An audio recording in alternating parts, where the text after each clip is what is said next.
Welcome back to How To University. Before we get started, like always, hit that subscribe button, turn on that notification bell, and don't forget to like the video to connect more students to the How To University channel. As in this video, we're going to teach you how to add a GIF or GIF file to your tweet.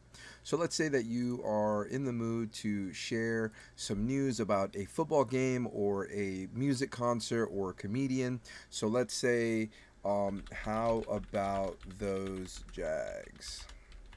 So if you wanted to add that GIF file or GIF file, all you have to do is hover down below to the GIF or GIF button and click on that.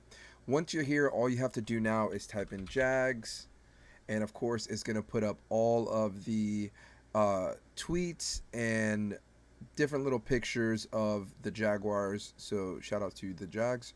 And once you're ready to select the one that you like, all we're going to do next is we're going to go ahead and click on the video or the GIF, because that's what it's going to convert it to. And all you would do next is hit tweet, and now you have added a GIF file to your tweet. If you found this helpful, make sure to leave a like, and we'll see you in the next one. Peace.